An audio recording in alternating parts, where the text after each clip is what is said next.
Welcome to the realm of science fiction. Don't forget to like and subscribe for more content. Enjoy listening.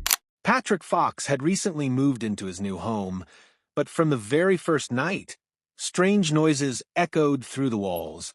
At first, he tried to dismiss them as the sounds of an old house settling, but as days passed, the noises grew louder and more peculiar. To make matters worse, some of his most valuable possessions had mysteriously vanished. Frustrated and increasingly anxious, Patrick decided it was time to get to the bottom of this mystery. He called the police, hoping a thorough investigation would reveal the source of his troubles. The officers inspected every corner, examined every window and door, and even reviewed the security footage from the cameras outside. But to Patrick's dismay, they found nothing. The recordings showed no sign of an intruder. No one had entered or left the house. Perplexed and defeated, the officers left, advising Patrick to be vigilant. Left alone with his racing thoughts, Patrick paced the living room, his frustration boiling over. "Enough is enough. I can't live like this. I'm moving out," he muttered angrily. Just as the words left his mouth, a creaking sound came from the bedroom. He froze, his heart pounding. The sound was faint but unmistakable, like wood bending under pressure. His eyes darted towards the large wardrobe on the other side of the room. To his disbelief, the wardrobe was moving, slowly, almost imperceptibly, but definitely shifting. Grabbing the first thing he could find, a frying pan from the nearby kitchen counter, Patrick cautiously approached the wardrobe, his pulse echoing in his ears. With a trembling hand, he reached out and helped pull the wardrobe aside. He had to know what or who was behind it. As the wardrobe slid away from the wall, Patrick's jaw dropped. Behind it was a large hole, leading into a dark, narrow passage, and standing in front of the passage was a woman. She wasn't like any woman Patrick had ever seen. Her skin had an otherworldly silvery sheen, reflecting the dim light of the room. Her eyes were large and luminescent, a deep shade of violet that seemed to swirl with cosmic energy. Her hair flowed in soft, shimmering waves, cascading down her back like strands of starlight. Her limbs were long and graceful, her movements fluid and ethereal, almost as if she were floating. Patrick's grip on the frying pan loosened, and it clattered to the floor. He was too stunned to move. There was no doubt in his mind. This woman was not of this world.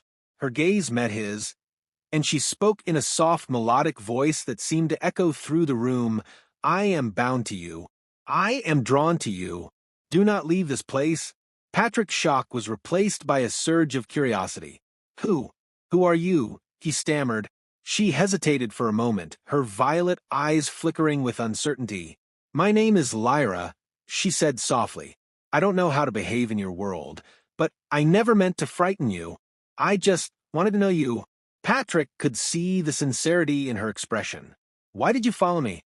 Why did you take my things?" he asked, still trying to process what was happening. Lyra looked down, her silvery hair cascading over her shoulders. "Your world is so different from mine. I didn't know how to communicate, how to be seen. But when I first saw you, I could feel your loneliness. It was like mine. I learned about your world from the human who lived next door, but she is no longer here." Patrick's eyes widened. "Are you saying she's dead?" Lyra's face fell, her shoulders slumping. "Yes. When she passed, this place felt empty. I didn't want to leave it behind. Then you arrived, and I wanted to be close to you. So I stayed. I watched, waiting for the courage to introduce myself." Patrick's initial fear was melting away, replaced by a strange sense of empathy. He saw the sadness in her eyes, the longing in her voice. Her loneliness mirrored his own. "So, you're not here to hurt me? You're just lonely?" Lyra's lips curved into a sad smile. "Yes, and I feel connected to you. Watching you, I began to feel the way you do. Your emotions, your solitude.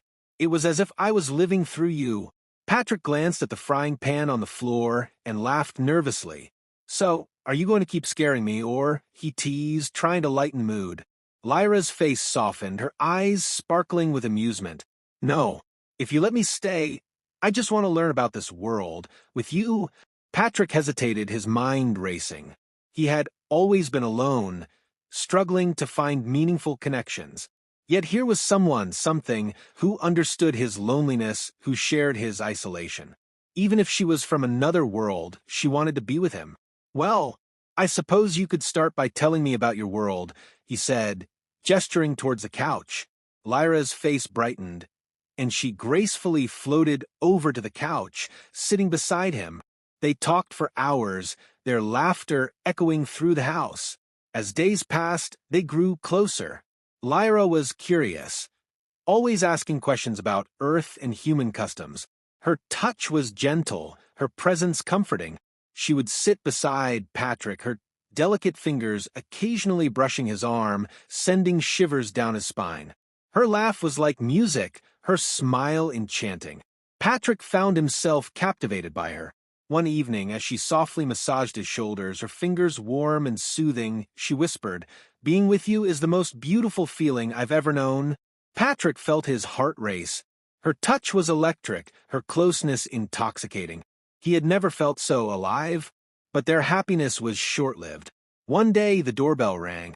Patrick opened it to find 2 police officers standing on his porch.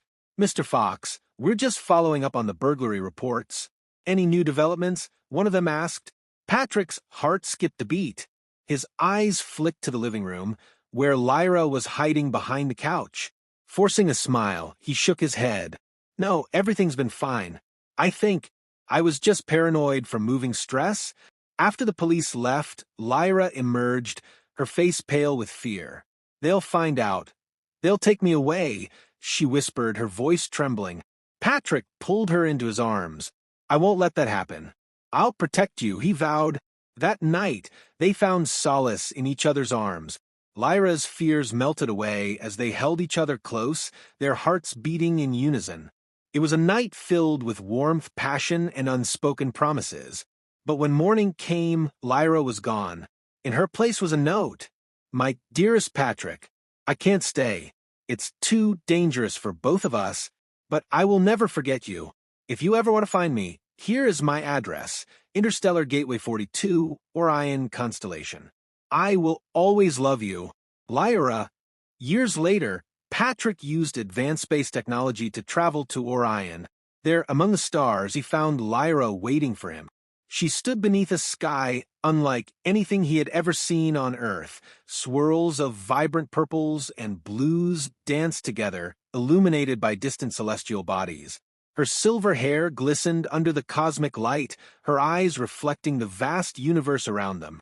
As Patrick stepped out of his spacecraft, his heart raced, overwhelmed by the beauty of both the world before him and the woman he had crossed galaxies to find. Lyra's eyes widened with joy as she ran toward him, her movements graceful and otherworldly. She threw her arms around him, and for a moment, time itself seemed to pause. "Patrick, you really came," she whispered, her voice trembling with emotion. Patrick held her close, feeling her warmth against him. "I promised you, didn't I? No distance, not even the universe, could keep me away from you." Together, they walked through Lyra's homeland, a breathtaking planet adorned with glowing flora that sang softly in the breeze. Strange but magnificent creatures roamed freely, their shimmering bodies moving in harmony with the vibrant environment. Patrick was mesmerized. "Your world, it's beautiful," he said, his voice filled with awe. Lyra smiled, her expression bittersweet. "It's beautiful, yes, but also lonely. I used to wander these lands all by myself, always feeling like something was missing." Her eyes met his. "Until I met you." Days turned into weeks as Patrick adapted to his new surroundings. Lyra showed him everything: crystal-clear lakes that reflected the cosmos above, lush forests where the trees whispered ancient songs, and cliffs that overlooked entire galaxies. They would sit for hours talking, laughing, and sometimes just enjoying the silence together. For Patrick, this was paradise. One evening, under a sky full of swirling constellations, Lyra led Patrick to a secret place, a hidden cave adorned with luminescent crystals that pulsed with soft, gentle light. "This is where I first learned about your world," she explained, her fingers trailing along the walls that displayed moving images of Earth. Patrick watched, amazed, as scenes of bustling cities, peaceful countrysides, and vibrant human emotions played out before him. I always felt drawn to your world, to the people, to you, Lyra confessed, her voice barely above a whisper. Patrick took her hands, his touch warm and reassuring. And now I'm here with you. We'll never be alone again. He pulled her into his embrace, feeling her heartbeat in sync with his. They stayed like that for a while, wrapped in each other's arms, knowing they were meant to be together. However, life on Lyra's planet wasn't without its challenges. As Patrick tried to adjust to the alien environment, he faced physical and emotional hurdles. The atmosphere was lighter, making him feel weightless and disoriented at times. The food, though delicious, was unlike anything he had ever tasted, and his body struggled to adapt. Lyra was always by his side, comforting him, guiding him through each step. She prepared special meals and created a space in her home that resembled Earth, hoping it would help him feel more at ease. Despite the difficulties, Patrick's love for Lyra only grew stronger. He admired her kindness, her patience, and her unwavering loyalty. She had given up everything to protect him, and now he was willing to do the same for her. One night, as they sat beneath the stars, Patrick turned to Lyra, his eyes full of determination. I don't just want to live here. I want to belong here, with you. Lyra's eyes sparkled with tears of happiness. We'll make this world yours too, she promised, resting her head on his shoulder. But not everyone on Lyra's planet welcomed Patrick's presence. Some saw him as an outsider, a threat to their way of life. Rumors began to spread. Whispers of distrust echoed through the vibrant landscapes. Lyra was confronted by elders who questioned her loyalty. He is not one of us, they argued. His existence disrupts our harmony. Lyra stood her ground, defending Patrick with all her heart. He may not be one of us, but he belongs to me, and I belong to him. Her words were powerful, and her love for Patrick was undeniable. Yet, tension continued to grow, shadows of doubt lurking in the corners of their paradise. One day, while exploring the cliffs overlooking the galaxies, Patrick was confronted by a group of locals. They blocked his path, their eyes cold and unwelcoming.